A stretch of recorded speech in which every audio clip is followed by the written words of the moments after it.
Hi, good morning, everybody. We are live. My name is Lynne Huysamen, and I've got the blog Kaboutjie. And joining me today is Bernice from Connection Counselling. So first of all, if you're on YouTube, please give this a like. Don't forget to subscribe to my channel. And today we are going to be talking about a really important topic, which is emotionally abusive relationships. And hang on to the end of the video because we are going to announce a winner that is going to get 2 online counseling sessions with Bernice. So Bernice, please introduce yourself. Tell us a little bit about yourself. Hi, everybody. My name is Bernice Michalec. I'm a social worker and have a very special interest in counseling and an even more special interest in abuse. And I think given the gender-based violence that's going on, this is so appropriate. And thank you to Lynne for having me and for letting us get something out there about this, because knowledge really is power. And hopefully you'll pick up some tools that will equip you. And even more, we hope that if you are in an abusive relationship, you'll develop some resilience. That's first prize, is developing the resilience to help you through the relationship. Perfect. So about myself, a lot of you know me because it's my Facebook page, but also I'm a recovering alcoholic and drug addict, and I was basically in active addiction for approximately 15 years, from the age of 14 years old until the age of 29. My first sober birthday in 15 years was my 30th. So it was quite an exciting birthday. And from the age of 14, I was raped at 14. I lost my virginity by being raped. And the second time I had sex was also being raped.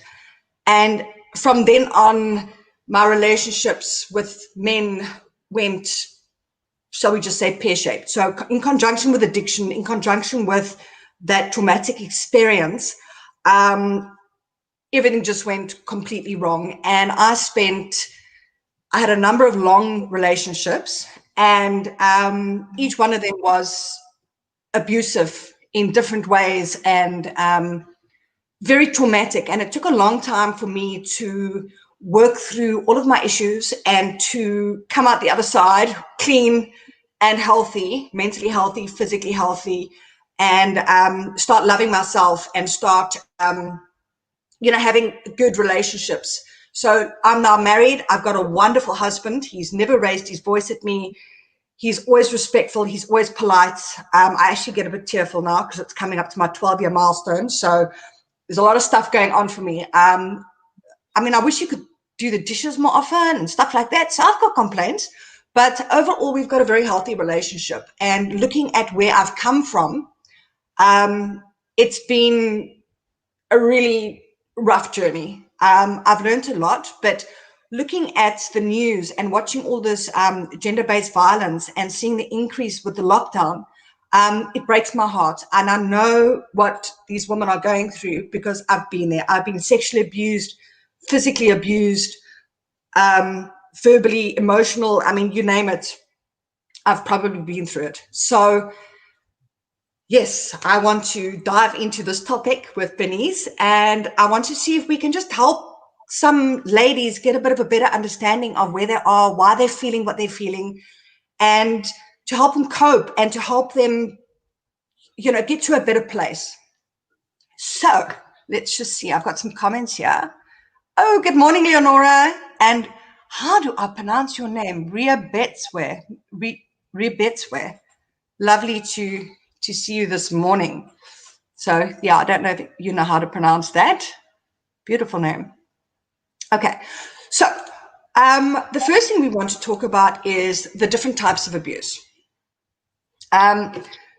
So there's, like I said, there's physical, there's sexual, and there is emotional or psychological. And I think the sexual and the physical is quite as it goes, simple. It's the emotional abuse that comes kind of in a packet of dynamite.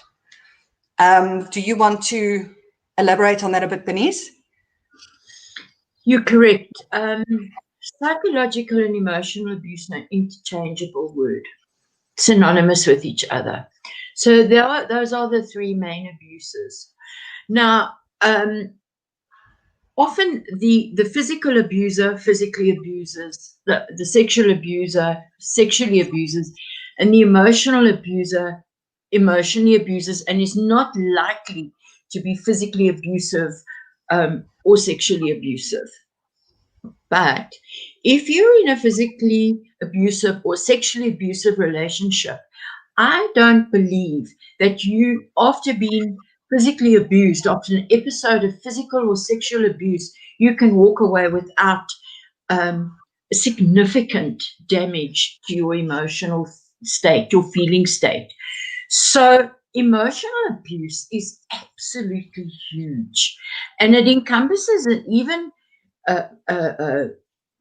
terrible abuse, which I would imagine we're going to see a lot of now, and that's economic abuse, Yes. financial abuse, where money is used as the mechanism of power and control. And I just want to go one step further and say that abuse is not about love. It is not about love. We have to lose the thought that he loves me so much that he beats me up because he wants me to be like perfect. This is not true. This is a justification of a terrible dynamic that is happening to the person.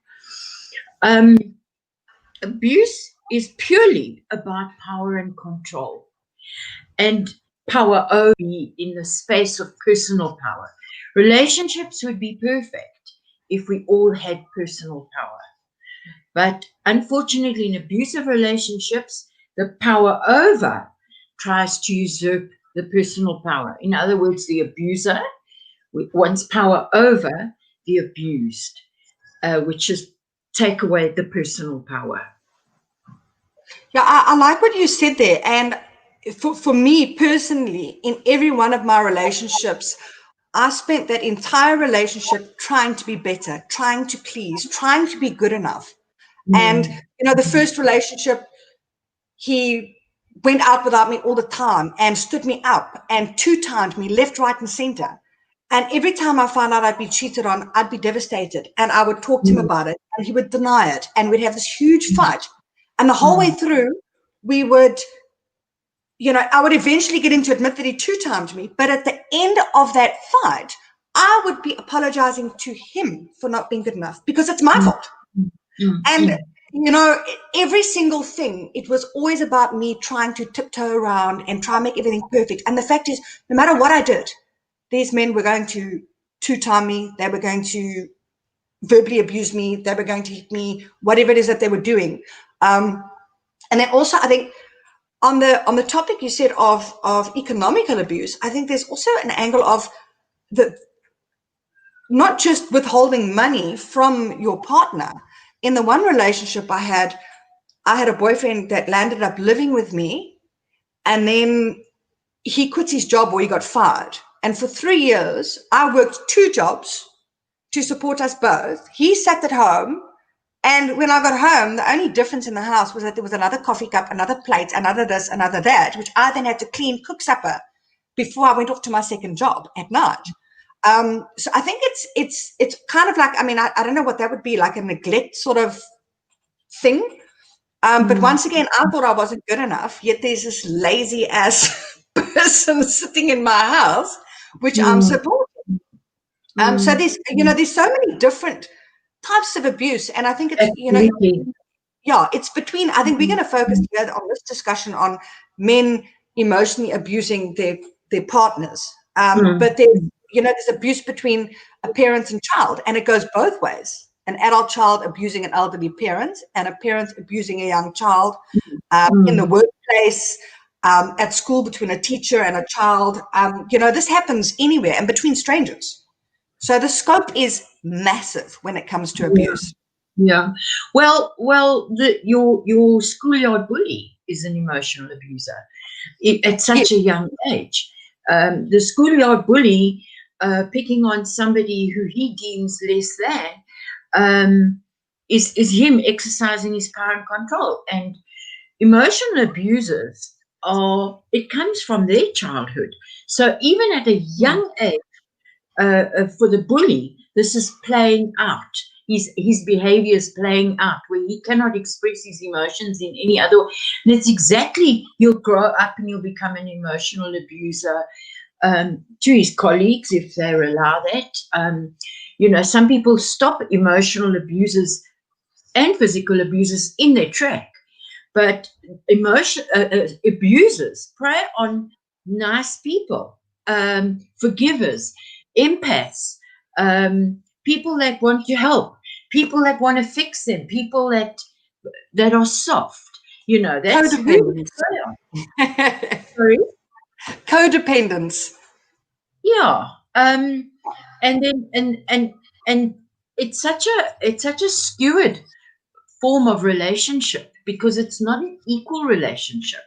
We're all wanting to get to an equal relationship where we have personal power, we have independence, we have our own financial assistance. Let me rephrase that. We have financial intimacy.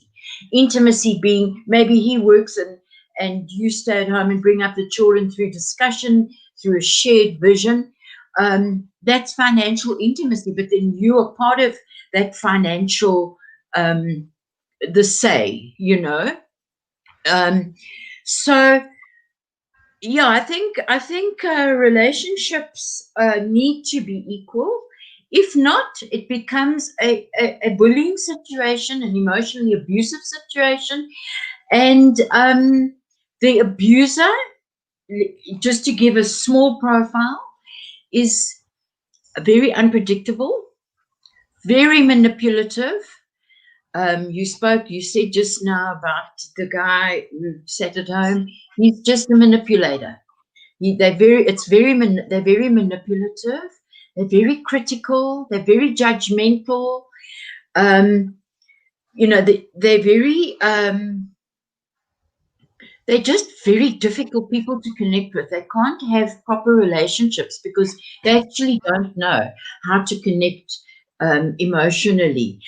And I think worst of all is once this abuser has hooked you, and because you would be attracted to the nice man, this nice person, not necessarily man. Women are also can also be emotionally abusive, but yeah.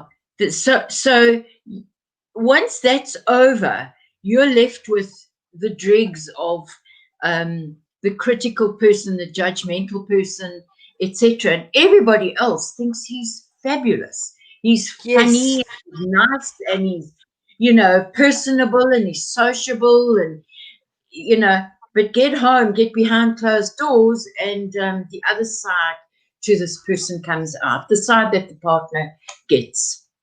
It's like a Jekyll and Hyde. Absolutely. My last relationship before I got clean. I mean, it was hectic. Everybody loved him.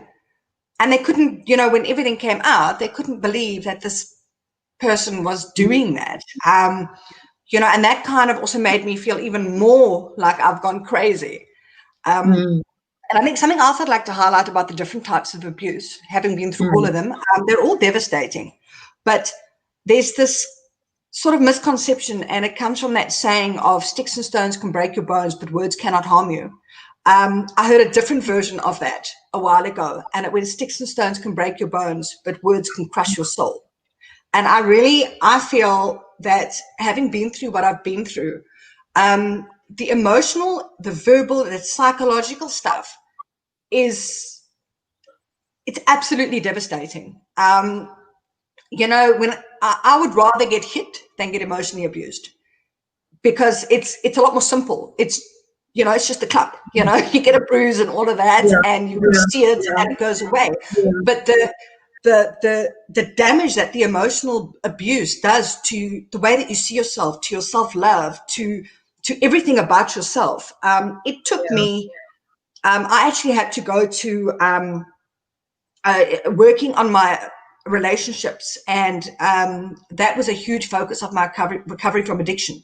So there was the drugs, there was the alcohol, and then there was the relationships. And I actually had to go to, it was part of my program when I was in rehab for over a year. I had to go to sex and love addiction meetings. That was part of my program. It was taken very seriously.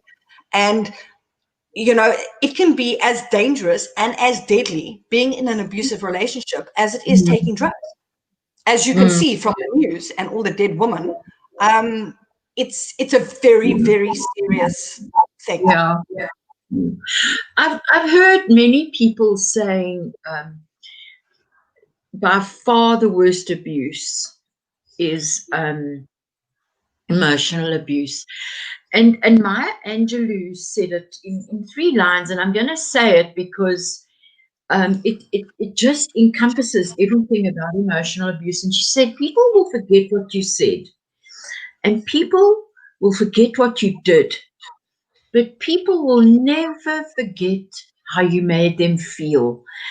And if you think about any experience that you've had in your life, if you just cast your mind back to the experience that was maybe not pleasant, maybe it was, but just to an experience, if you cast your mind, you won't remember the details, or you may not remember the details, but you will remember the feeling of the experience. Yes. And so it's intensely powerful. Emotional abuse or emotions are intensely powerful because we are sentient beings. So we're feeling beings. And I think people downplay the emotions. People downplay how they actually feel. And when you're not saying how you feel, that's when, things go haywire. They go wrong. You feel unheard. You feel uncared for, unloved. So emotions and emotional abuse is an intensely powerful dynamic. Yeah, I think, and that's going to take us into our next topic, which is how to recognize emotional abuse. And just to sort of talk about how, that last relationship I had was mostly verbal and emotional. And I, every time there was an episode, I remember looking at his face and that look of hatred, that utter look of hatred, as he sat there with his finger in my face, screaming at me, telling me how I'm a slut, how you're a bitch, how you are this and this and this, and how he hated me and I should just crawl into a hole and die, and whatever he said. And I always remember looking at this thinking, this is the man that is supposed to love me. This is the man that is supposed to protect me. And I remember, like, just the look on his face crushed my soul every time, and the anger that came out of him and the hatred. So yes, that feeling, I mean, I could cry now on the minute just thinking about what I went through. And now that I'm in a safe place with a safe person with true love, it shocks me to the core what I allowed myself to go through. It was absolutely brutal. So yeah, let's talk about how do we recognize emotional abuse. And I think you said that the main one is how do you feel, how the person makes you feel. One of the biggest things, and I'll go into what all the things of emotional abuse are, but one of the biggest indicators is when people often come and they say, I don't know what's going on. I just feel I'm going crazy. I don't know what's happening. And my question to them is, and then that's cognitive. So my question to them is, do you feel that you're walking on eggshells? And they go, yes. And that's one of the biggest indicators of emotional abuse, is that people say, I feel like I'm always walking on eggshells. I've always got to be on my guard. I've always got to be careful. It's a kind of a damned if I do, damned if I don't situation. Yes. I don't know what to do, and people, it's such a state of being unseated and uncomfortable, uncentered, everything that's but against what you should be feeling as a human being, you're not feeling. Now, there's a lot of red flags that tell us, but we love, so we don't look at our red flags, and it's so important. Red flags are critical to us. They keep us safe and they keep us on the right track if we obey them, if we listen to our intuition. But the red flags start, and it may start with being possessive, being jealous. It's a big character trait in abusers, being very possessive. Don't look at that person. Don't look at the neck. And once they've hooked you, you think, oh, he loves me so much that where it's abnormal that. And then it starts with criticizing what you're wearing, how you look, you carrying too much weight, or carrying too little weight, or your hair's too long or your hair's too short. There's always a critical thing that they project. And they also trivialize what you say, like make it, you sound less. They minimize, they counter everything you say, and this is where it starts affecting you cognitively, where you say, the sky is blue today, it's lovely outside, and they'll go, no, it's not, it's actually quite overcast. I think it is blue. It is blue. So countering is a very big one. Blocking, no, you can't do this. Blocking, stopping, putting up a brick wall all the time, so you feel, there's lots of making jokes, bearing the brunt of their jokes. So standing around the bra with a whole lot of other people, and suddenly you become the butt of laughter, and people don't realize what's going on, And then if you get upset, they say, oh, that was just a joke. You can't take a joke. Yeah, exactly. So, and that's minimizing. Yeah. That's minimizing and trivializing. Oh, you're being ridiculous. Then there's the name calling. The name calling is the big one. Explosions. And we can also talk about stages so that people can kind of recognize when the explosions are going to happen. So it's huge, and there's many facets to it. Neglect is another one. Just being ignored all the time and neglected. Emotional neglect is huge. And all of these things have a spin-off on the person, which we'll also look at just now. Hope we've got many hours because this is so much. I've only got to fetch my kids this afternoon. I'm absolutely fine. Let's see. What else we've got? Okay, so we've got the types of abuse, of emotional abuse, and I think a big one is gaslighting, and I think that's what you said, is basically where the person makes you feel like you're crazy. Indeed.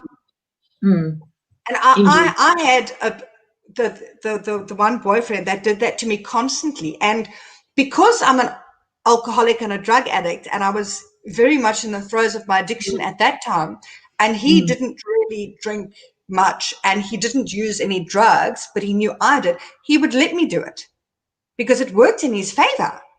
And then he would come to me the next day and say, oh, you did this yesterday, you did this, you did this, you did this. And I think, I would never do that. But he says, oh, please, you're a drug addict and you've been this, this, this. And I would start believing the things he said about me. Appalling things, absolutely appalling, horrible things. And eventually there were a few things that happened in that relationship which I actually blocked from my mind. They were so terrifying that only when I was in treatment for addiction, and I mean, I'm not a psychologist or anything like that, but I think what happened to me is that when I was in a safe place and I was starting to unpack things as my mind could handle it, these memories came back. And I remember there was one day I went to my counselor in tears, and I said, if there's one more thing that I remember clear as day that I'd forgotten for 10 years, if one more thing comes back, I'm going to break into 1,000 pieces and I'm never going to be whole again.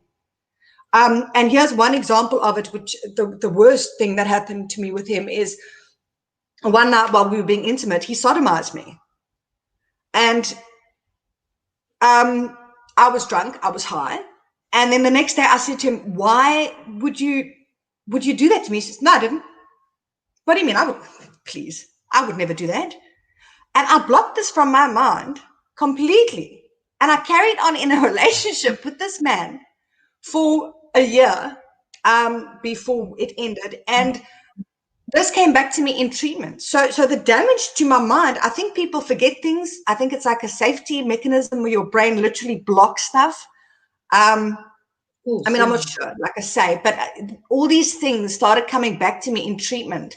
And if you allow someone to do something and you get into a place where you are so damaged, I look at this sometimes and I wonder how I'm still alive, how I'm still sitting here able to tell the tale. Yeah. So that was a mix of sexual abuse, gaslighting, emotional stuff. Yeah. Gaslighting is really a term that comes from a movie in 1939. If anybody wants to go in and have a look, set in London, where he would try and make his wife think she was losing her sanity, and that's where the term gaslighting comes from. But in actual fact, what gaslighting is distorting your sense of reality. So when that person did that to you, he was distorting your sense of reality. Like, it happened, but he's saying you're crazy, it didn't happen. So it's really distorting, and it's as simple as somebody hiding your keys away, for example, or something of yours away, going, I know I put it here, and they go, no, you didn't, and they would come back hours later and put it back there, and you think, I am going crazy. But and that's what gaslighting is designed to do, is to really distort your reality, and a lot of tactics will go under gaslighting, like countering, and all abuse is designed to it attacks your very core of who you are. And eventually you question yourself. I am losing it. I must be. He's right and I'm wrong. And this is all part of the master plan, the grand plan, is to distort that sense of self. It whittles away at your self-esteem. It takes away your ability. Eventually he's so dominant over you, the person, the abuser is so dominant, that you can't make a simple decision about your life. And so it's a really difficult space to be, because who you used to be, and this person has come along and invaded your life. But it's insidious. It's a slow burn process. So it's the pot, the frog in the pot. It slowly boils. Definitely. Exactly. If you woke up one morning and somebody beat you up, it's sudden, it's there, although you would have missed the red flags. But with emotional abuse, they're not really physical. They will try and pinch you or hurt you or twist your arm, step on your foot, push you, things like that, And I believe that that's a precursor to more. So she's let me push her this time, and see what happens. Next time, I might just take it a step further and play out my anger, because we're dealing with sincerely angry people here, people who've got serious anger issues, and are trying to suppress it all the time. And this anger is playing out in this way, because this is how, where they come from, where they learned. Their fathers or their mothers were probably like that, and that's how they play out. That's how they connect or try to connect in a relationship.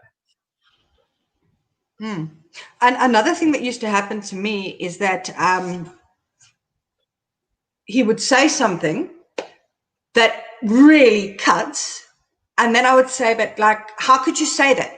And then he would say, oh, you understood it like this. No, you misunderstood me. I meant this. You take things the wrong way, and this and this.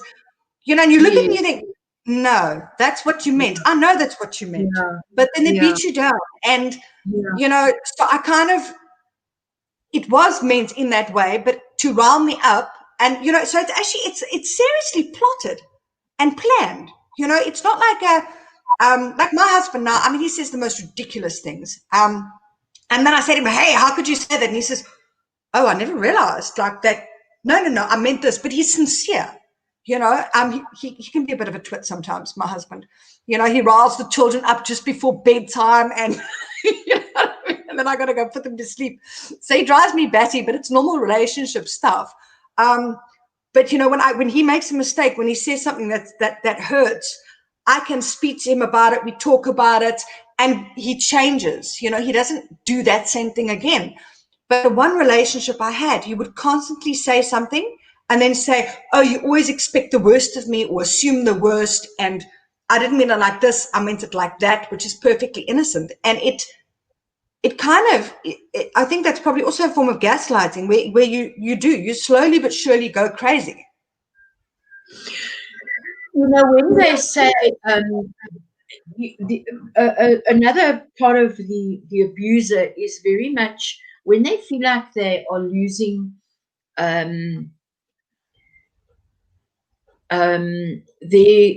hang on the manipulation, they can very easily become victims.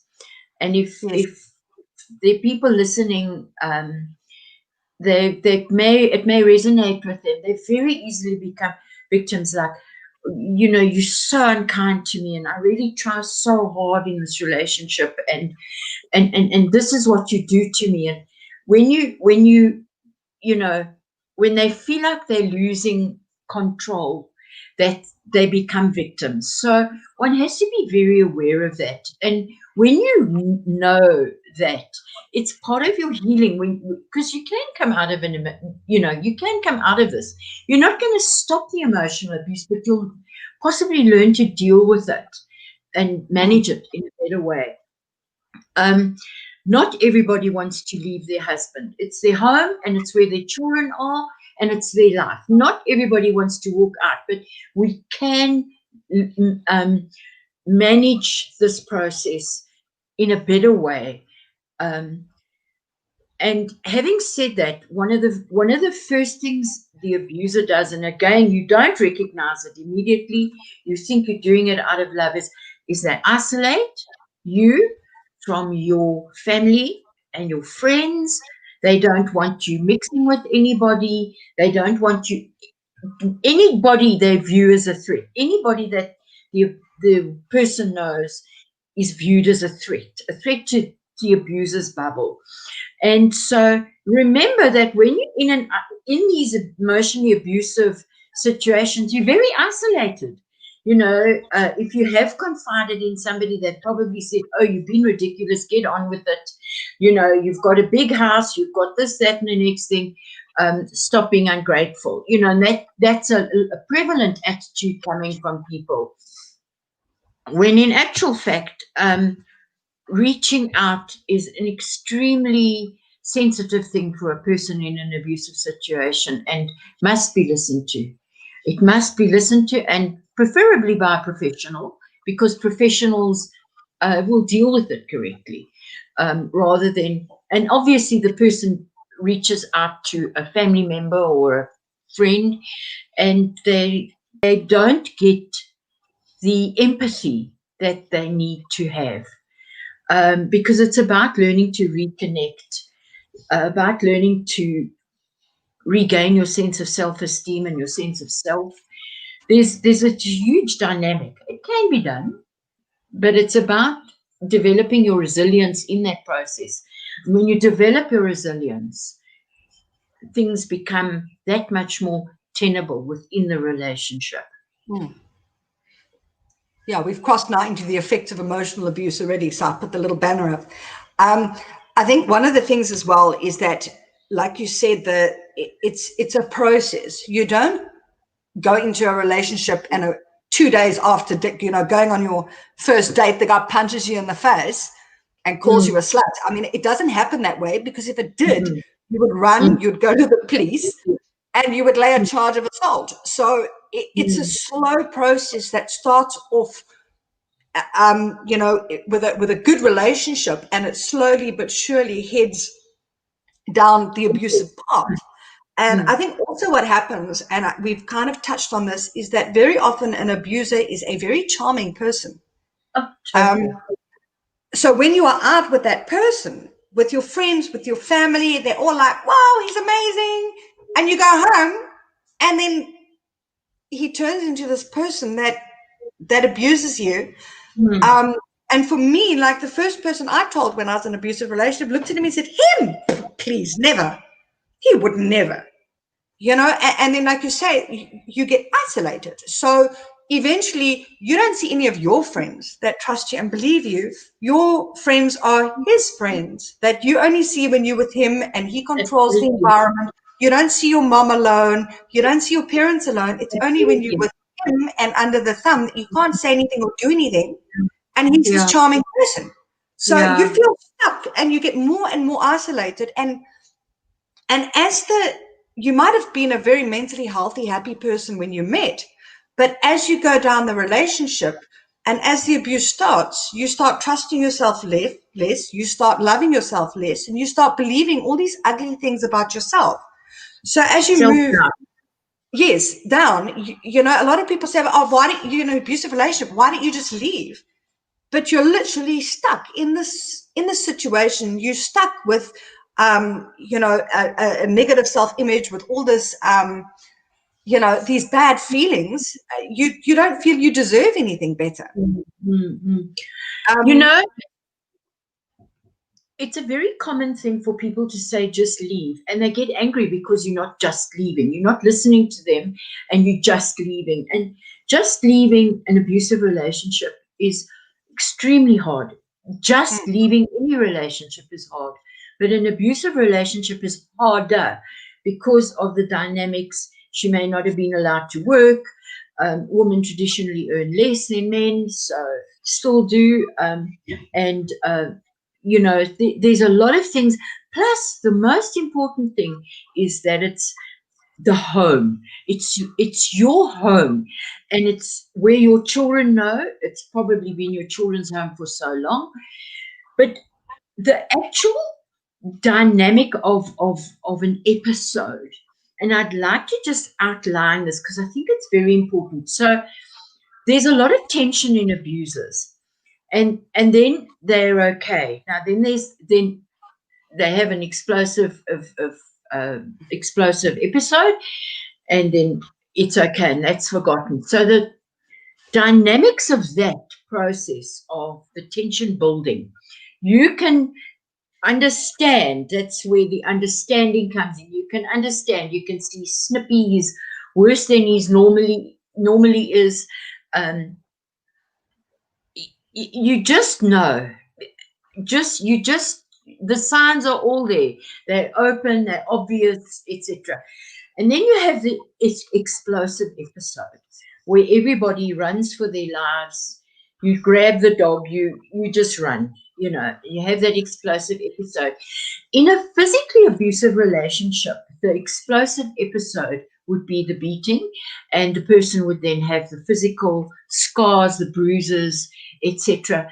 And the physical abuser becomes most contrite because he sees the evidence of his anger on the person.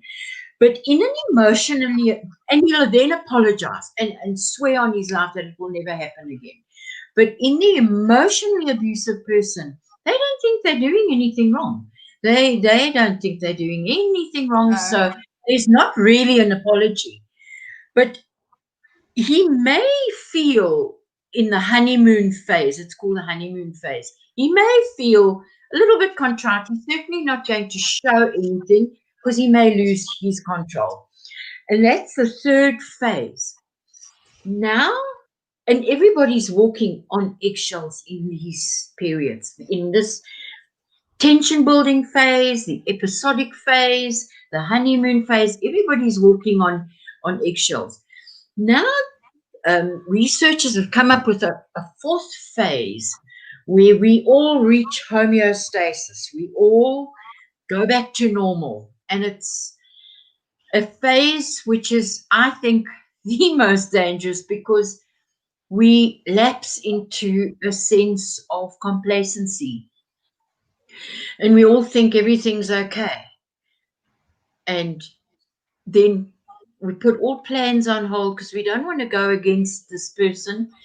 It's fine. He's great. He's never going to do this again until something causes him. And now there's a lot of cause for him to have tension building, loss of jobs, going to work and not being certain, short hours, etc. All this can lead to the tension building. Anything can lead to it, but now I think there's a lot going on. And the tension building starts and your cycle just goes back. So it is so cyclic. It is such a cyclic way of life. You know, we're all happy because we're in phase 4. But when is phase 1 coming again? Stage 1, you know. So that's very important, and it's good to understand those phases. It's good to not become complacent in that 4th stage. It's interesting you say that, because my last relationship, I think it's about recognizing the cycle, because there's always a cycle. And I never saw it when I was in it, clearly. But when I was out of it, it's almost like he liked me to be walking on eggshells. He liked me to be trying to please him and impress him all the time. And as long as I'm in that, you know, like an edgy animal, you know, I'm walking around him and trying to make him happy. And as long as I'm always in that state of uncomfortableness, we were okay. Yeah. But I remember every time that a verbal tirade came on, what struck me about it is the shock of, God, where did that come from? I remember the one time I was cooking dinner and I'm talking and I'm happy. And that's it. I was happy. I was relaxed. I was enjoying myself, and I'm stirring something and I'm chatting. And I don't even know what he said, but suddenly he's just screaming at me. And I remember thinking, I wish he would just hit me, because it would be less of a shock to get punched in the face than it was with that sudden, you know, you're happy, you're having a wonderful time, and suddenly he's just screaming in my face because of something I've said. And I'm still thinking, what did I say? I was so relaxed. I was so happy. I don't know what I did. And I'd be spending that time in shock. And then, like you say, in a physically abusive relationship, you've got that bruise on your face. So the next day you can look in the mirror, you can see, I'm not crazy. I was hit. But for me, it was almost like, I can't see anything. He denies it to my face. He denies that abuse to my face. I know it happened, but nobody will believe me, and he won't admit it. And for me, that was part of the craziness. Now that I'm out of it and I can look at it, I couldn't understand where these tirades came from. But it was whenever I was happy and content and completely comfortable, it would just come bang out of nowhere. Yeah. That's why it's such a difficult abuse, because others don't see it. All abuse that goes on behind closed doors. He's probably nice to you in public, or there are slips. I mean, there are slips. And it's a very, very difficult thing to get for people to get their head around. You must be crazy. You're such a nice guy. You know, that kind of is what you get. And then you're left with the feelings, am I crazy? Is it me? You know, but I think that you can come out of it, and it is hard. They're very strong people to deal with, very difficult people to deal with. They don't like you being happy, because you must be like a Stepford wife. They like you to be at heel, and that loss of control is he may have felt that he was losing control of you in some fashion. It's all, everything in abuse is about power and control. It's all focused on controlling you as a person, domination and control. It is not about love, you know. He didn't shout and scream because he wanted you to stir the pot better or to be happier. He shouted and screamed because he felt he was losing control of you. Yeah, definitely. Definitely. I mean, I can see that now, but when you're in it, you don't see that. You think that there's something wrong with yourself. And that's I think what it's about.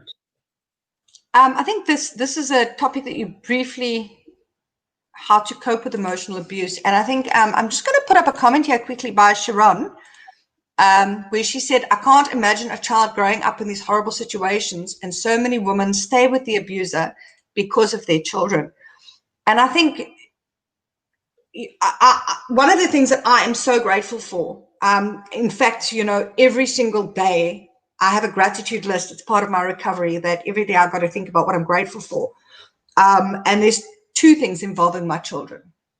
The first one is that I was sober when I fell pregnant. And the second one is that I'm in a healthy relationship. And the father of my children is amazing. It's not a perfect marriage, but it's, we've been married now. We're coming up for our 9th wedding anniversary next week. There's been ups and downs, of course, but I'm so grateful that I am not using drugs and that I fell pregnant in recovery with an amazing man. So the two things with my children is I'm sober and the father is amazing. I cannot imagine what it must be like, that fear and that, my children are in a relatively safe, they're in a safe place. And I don't know what it's like to be in a relationship with children in an abusive relationship. What I can say, and I've said this already, is that it's very hard to leave an abusive relationship because your state of mind is in such a bad place. Absolutely. It's not so easy. It's easy to sit and judge and say, oh, she should leave and take her children. But I've been in an abusive relationship, and I can say that judging is not going to help. That person needs to grow stronger. She needs support. She needs someone that's not going to judge, that's going to listen to her. Trust me, that mother already, that, like I say, everything that happens in an abusive relationship damages your sense of self more and more. Everything, it chips away slowly and surely. And everything comes into it. I didn't have children, but I can just imagine that having children may not be the reason you want to leave. It may be the reason why you feel even worse about yourself. It may be the reason why you feel even more guilty. And then it's harder to leave because you are so weak. It's not children. Yeah. Those children may be the very reason why you want to stay. Exactly. It depends how long the abuse has been going on. In answer to the previous question, it depends how long the abuse has been going on. But often people develop a certain lifestyle for their children. Mom may not be working.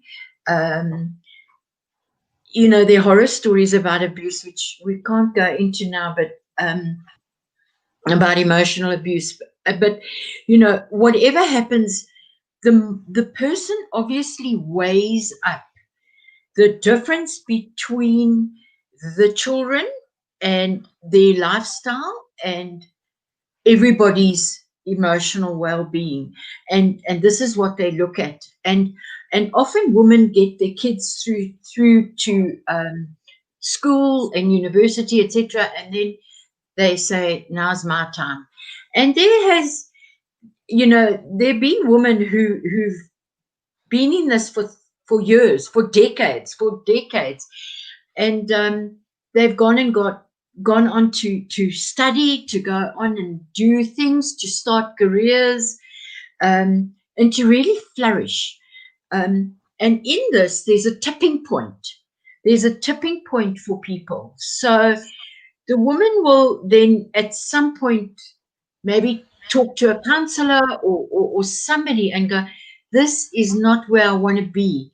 But I will leave when I'm ready. I need to get myself into a good space, because leaving impetuously, suddenly, without being very prepared is a recipe for disaster, because you just got to, even worse, go back to this person, clap in hand and say, it's too difficult to make it out there.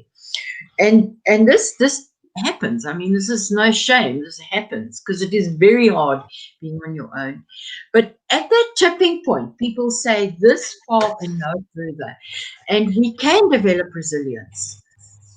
And resilience comes from adversity. We develop resilience through having adversity. So how we can develop resilience is by, first of all, increasing our resources. This can no longer be your secret.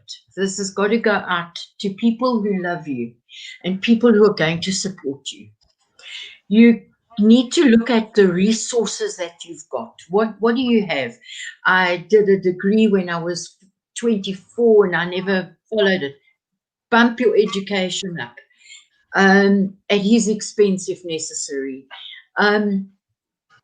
Develop your network, grow your network, start connecting with people, with other women, not necessarily in the same situation as you. Start developing networks, start developing your creative side. Go to art classes at his expense, hopefully. I love that. Make it all at his expense. Make him pay. Yeah, he's the wallet, so no, but I mean, if he's withheld money, make sure now that you're growing, you're developing yourself. You don't have to leave until you're ready. You don't have to leave ever, but until you're ready. But you do need to put boundaries. As soon as you feel more empowered, your self-esteem is coming up. He hasn't whittled away at everything. Your self-esteem is coming up. Put in boundaries. You're never going to talk to me like that. If you do, I'm going to walk away and completely ignore you. I'm not going to argue back. I'm tired of not having friends. I'm tired of being isolated. I'm tired of being told when I can visit my family.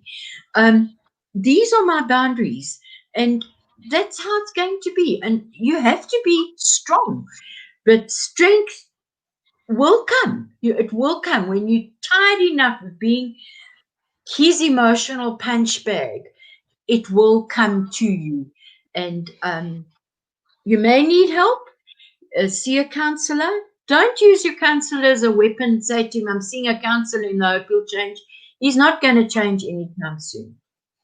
You've got to develop a secret life. Sorry, you have to, because that is how you're going to grow. And I mean, when I say secret life, don't tell him you're going to an art class. Don't tell him you're bumping up your education. Just do it. Just do it. And he's going to become unseated and think, gee whiz, this is not great. I'm losing control here. But you want to have an episode? I will leave the house when you have an episode, because I can't put up with it anymore. And develop strength, and your resources will give you that courage. It will give you the bravery. It will give you the strength. I think that what you're saying is that as you start your relationship and as it gets more and more abusive, he's chipping away at your sense of self and the things that you enjoy and your self-love. And when you start saying, okay, I'm not going to leave, but I like reading, so I'm going to start reading again. And I'm going to have a bubble bath tonight because I'm really tired. Instead of pussyfooting around him and trying to please him, you start doing things for yourself and building yourself. And as you do that, and I think something that I've learned now in addiction is that you cannot change anybody else. So no matter what you do, you cannot make him treat you properly. But through changing your own behavior, sometimes other people change. Maybe he'll even do you a favor and leave you because he can't control you anymore. Yeah, bonus. I just want to say that this is emotional abuse that I've been is talking about resilience. Physical abuse is obviously much different. And obviously there's times when you are going to have to run for your life. So please do not, say, well, she said I must develop myself. If you're in a physically abusive relationship, it's completely different. Completely, your life is in danger there. In a physically in an emotionally abusive situation, not so much. It's your emotions that are on the line, and you can develop your emotions and your self-esteem within that environment. But physically, it's a much different dynamic. Yeah, physically, as I understand it, a physically abusive relationship might start with a slap, in the beginning of the relationship, and then the person apologizes, and then everything's fine for a while, and then it turns into 2 slaps. But as I understand it, if you stay in a physically abusive relationship, you start here, you land up in a coffin here. And that's basically, it's a progressive thing. It's the same as addiction. It's going to get worse and worse and worse until they kill you. So if you're in a physically abusive relationship, you should get the strength up.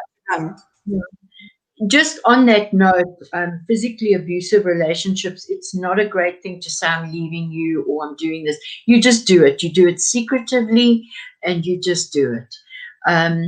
The most dangerous time in any abusive relationship is from the time that woman leaves onwards. Gender-based violence, a lot of it occurs when the woman has left already. So physically abusive relationships, this is about emotional abuse that I was referring to, and not about physical abuse. That is a different dynamic. I don't want anybody to misunderstand what I've said, because it's a very dangerous time in a physically abusive relationship for a woman. Definitely.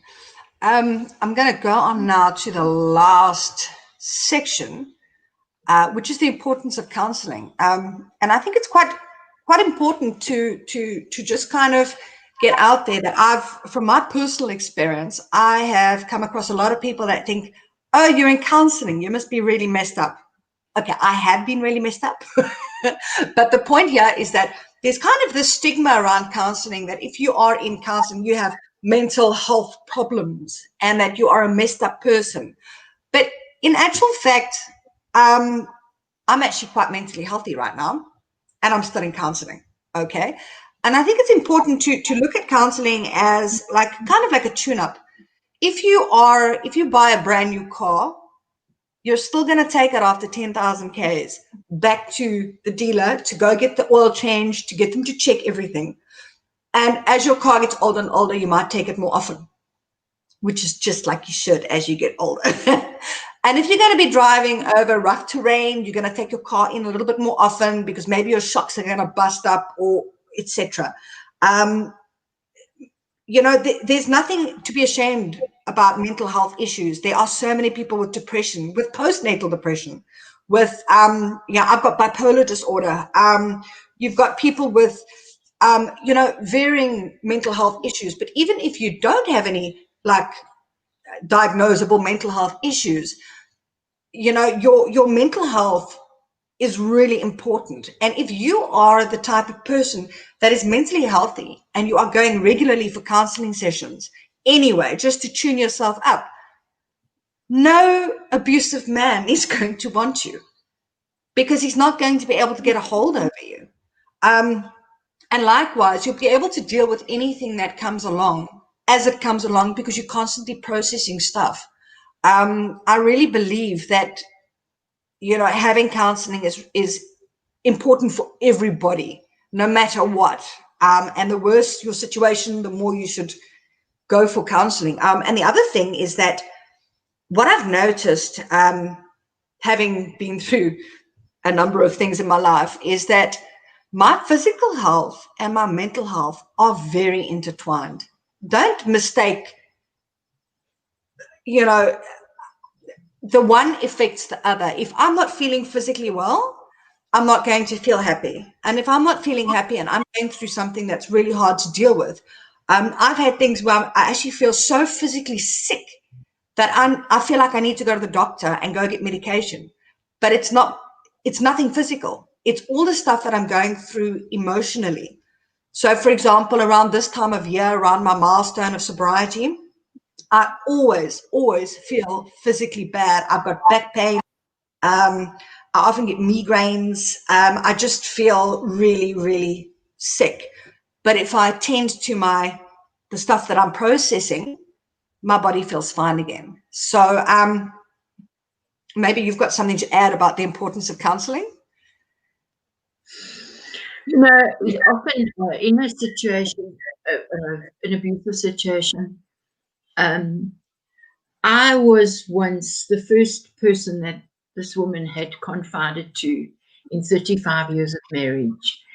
And I mean, that is intensely powerful.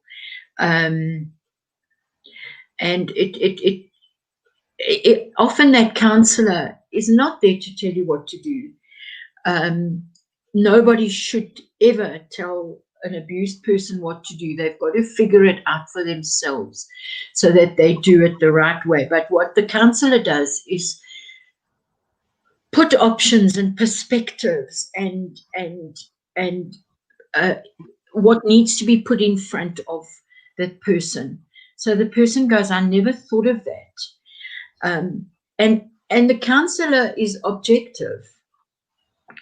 If somebody leaves their husband or doesn't leave their husband, has no impact on me per se. So I remain completely objective. If the person wants to leave their husband, for example, I would ask why and what are the pitfalls, and that I err on the side of first asking why you want to leave, rather than saying, yes, leave him. I mean, that is just not okay, because my thinking is when you leave, if you leave for good. Don't go back cap in hand. And very often that happens.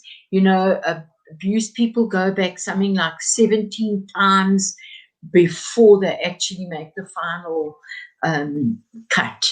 So counseling is critical. Going to your holistic where you said your cognitive, emotional, and physical things link up. Of course they do. We look at things holistically. Think about it and then feel it.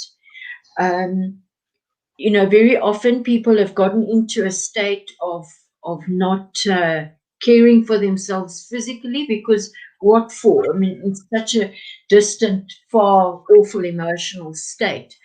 But, start going for walks. You don't have to power walk or jog. Just go for walks. Enjoy the birds. Enjoy the views. Just enjoy yourself, on your own. That solitary time, that space where you can walk physically and think. And then you'll start already feeling better. And so yes, we are completely tied up. We whole beings. We look at things holistically. I love what you've said there, Bernice, and that's that. A lot of people think that counseling is you go to counseling, they tell you what to do, and they help you, and they help you run your life. And it's not that at all. It's about me going with my problems and the things that I'm struggling with, going to the counselor, sharing these things, and having my mind opened and having them show me how I can build myself up. And I think that's the interesting thing. Maybe I should share about my first counseling session. That was in the last abusive relationship I was in. It was a 5-year relationship, highly emotional and verbal abuse. I was very bad. And anyway, I decided, no, I'm finally going to go to a counselor and I'm going to see if I can get this stuff sorted out. But I went there and I said, and my first relationship was like this and cheated on me. And this relationship, he did this and this. And he's such a horrible person. And he treats me so badly. And I went on and I said, this. And she said, yes. And I'm like, well, come on, tell me he's an asshole. I'm like, come on, be on my side. And she just looked at me, she says, I'm on your side, but this is not about them. She said, they are all assholes, and you have been in relationships for 15 years with assholes. You've been there, you've stayed. Now, what would you like to discuss? And I'm like, this woman. I never went back. Obviously I wasn't ready for it, but I think, it's when you go for counseling, it's not about the other person. And that's what I didn't understand. I went in there focused on them. Now counseling is not focused on anybody else. It's me. I'm there to get help for me, about how I feel, about my strength, building myself up so that I'm ready to do what I need to do to move forward in my life. It's got nothing to do with anybody else. And there's a lot of noise when you're in a bad situation. There's a lot of outside noise that comes in, a lot of stuff that confuses you. When you go for counseling, the counselor knows how to get rid of all that noise so you can look at what's real, what you really need to deal with. And that's essentially what it is. They're not going to tell you what to do. They're not going to be on your side and moan about it. Tell you what to do. No, it's not your friend that you're having a drink with in a bitch session. It's completely different. And like I say, I still 12 years clean, 9 years in a healthy marriage. I'm still getting counseling sessions. I still see my psychiatrist. It's all about keeping myself, this machine, finely tuned so that I'm, on the straight and narrow. Yeah. It's about recognizing and finding yourself. And sometimes you're so disguised by all the hurt, the wounds, that you're completely lost. And it's together. It's looking for that person, looking for what you really want, what you really need, what you really desire.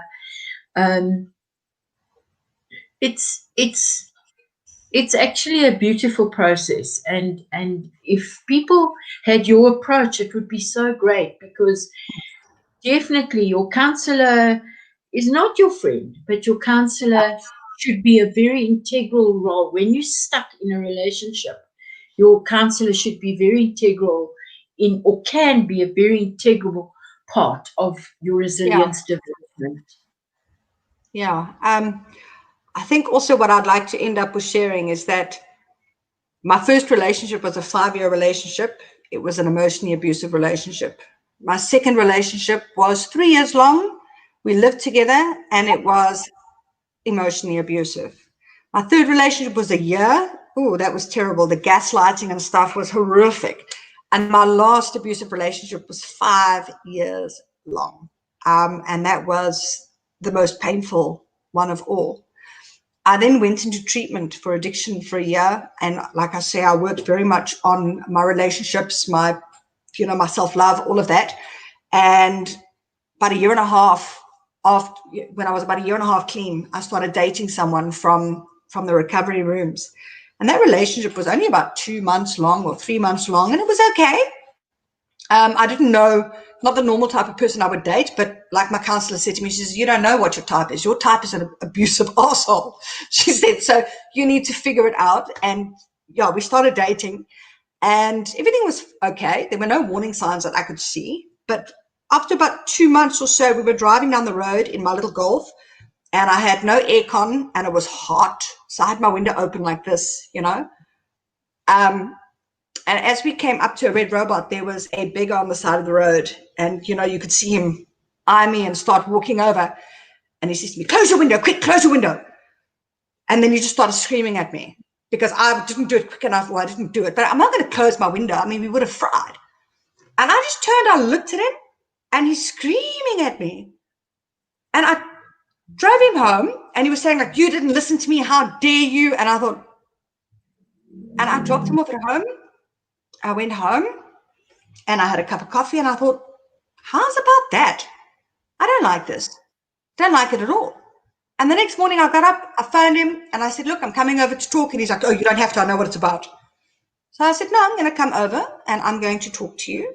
And I did that and I went there and I said, I'm so sorry this relationship's not going to work for me. I wish you well. Have a nice life. Goodbye. And I went home and I sat down and I cried. And I cried and I cried and I cried. And not because I had lost him or because a relationship was broken. I cried tears for myself, for all the pain I've been through. And that for me, up until that date, was my biggest achievement of my recovery. Not getting clean from drugs and alcohol or any of that. It was the unseen thing where I said to myself, you're good enough, you deserve more, you will not take this.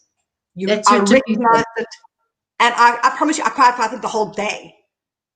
But it was like, it was the most amazing thing to say to myself, you got verbally abused once and you turn around and said, I won't take it. And for anybody that is in an abusive relationship now, for anybody that is suffering, I can tell you, you can do it. Just trust yourself, go get a bit of counseling. You don't have to, people say, oh, just leave. You can't just leave. Take up a new hobby, read a book, take a bubble bath, phone a counselor, phone a friend, do something small. Just do one little small thing and do that for a while. And then a week later, pick something else up and slowly but surely reclaim your life. Absolutely. Because you can do it. You can totally do it. Absolutely. Reclaim your life. Yeah. Reclaim totally. yourself. I just want to quickly put this up here from Michelle. Michelle says, what about emotional abuse from your own children? The topic that we've had today has basically been focused around women in abusive relationships. So women that are being abused by their partner. Totally. People do get emotionally abused from their children. Michelle, a question that I would ask is how, and I'm not going to ask it now because this is quite an issue. Yeah. But emotional abuse from your children, where did your children learn to be emotionally abusive? And are you allowing the emotional abuse because of a fear of losing them or something? Sometimes, I'm not sure because I don't know the situation, but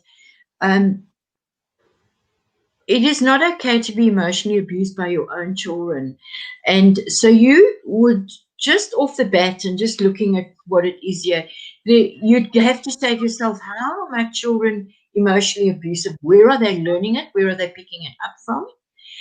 And what are my boundaries? Am I letting the boundaries? Sometimes as moms, we want to please our children, so we'll do anything for them and we'll put up with anything from them. So that's the issues that you want to look at. It is a big issue, and I think that it's something that you should pursue with a counselor because it's very difficult. It's big that you can't just answer that because it's situational as well, what's going on around it, etc., etc. Yeah, I looked at that and I thought, wow, that's a very broad question to answer. Yeah, so I know that it definitely happens. It happens probably more often than people would think. I think when I was in treatment, there were a lot of people that had been abused by their children. And a lot of the people in rehab with me had abused their parents. Obviously, you're in addiction. You're not not a very nice person when you're using drugs. So, I think also something that I wanted to bring up as well with regards to the abuse that I went through, and I think it's important to address this as well, is that I was not always the angel. It wasn't always me that was being just abused. I was an alcoholic. Well, I am an alcoholic and a drug addict. I was actively using them. And, it became kind of, in some situations, a mutually abusive relationship because I would get abused and I would have this anger and I would have all this self-hate and things would build up until I exploded. So there were definitely times that I was not in the right. And I think in an abusive relationship, I think that naturally happens. You get angry. You want to punish the person. You want to hurt them back however you can. So a big focus also of my counseling was that I had to address my stuff. And I think in any abusive relationship, there is a bit of give and take, if you know what I'm saying. So a lot of the recovery process on my side was me keeping my side of the street clean and addressing my issues. So I think that's, often you don't want to really get into it because you feel that you're partly responsible for some of the stuff, which is totally right. It's about taking responsibility for yourself and, working on those things that are not so nice about yourself. I see you laughing and smiling over there. We're perfect. Yeah, don't ever tell my husband that I've done anything wrong in my marriage, because I haven't. I'm always right. I even put my coffee cup on the right-hand side and he's on the left when I'm making coffee. I say, because I'm always right. I'll admit it to you and I'll admit it live on Facebook, but I'll never tell him I'm right. One of the things I'm working on. Maybe for our 10th wedding anniversary, I'll get it right. So awesome. Bernice, thank you so much for joining me. It's been absolutely fantastic. Michelle, you've just asked where you can get help. I don't know if you saw the beginning of this video and where I announced that we're going to be having a competition. And if you look at the bottom over there, there's a little ticker and it says join in the discussion, and you can win 2 online sessions with Bernice. Clearly you need it. You need some help. So yeah, I will get your details and your email address. If you can just inbox me, and then I'll connect you with Bernice. Congratulations. So you get 2 online counseling sessions, and yeah, I'm sure that you're going to get the help you need and get the process started. So yeah, I hope everybody has a fantastic, what is it, Thursday? It's Thursday. I'm very happy to speak with Michelle. Perfect. I think when you have those kind of issues, you really do need to connect. Yeah. Okay. Perfect. Great. Happy Thursday, everybody. Thank you for watching. I am going to be creating a blog post to go with this discussion, and the video is going to be in it on my blog. I will also have Bernice's Facebook page connected to the blog, and I'm going to tag her in this video as well. So if anybody needs to get some counseling sessions, you can contact Bernice directly. And thank you so much for joining. It's been absolutely superb. And I hope everybody has a fantastic Thursday. Can I say goodbye? Totally. Yes, say goodbye before I push the big red button. I hope you got something from this, even if you're not in an abusive relationship. There's always somebody that you may know who is in an abusive relationship, and you can help that person by putting them in touch. I am, my practice is called Connection Counselling, and I'm available on Facebook, and all my details are there. You can WhatsApp me, you can phone me, but most important, connect with me. And I'm just a phone call away. I'm a WhatsApp away. Thank you for listening. And Lynn, thank you so much for having me. It's been such a pleasure. Great stuff. Cool.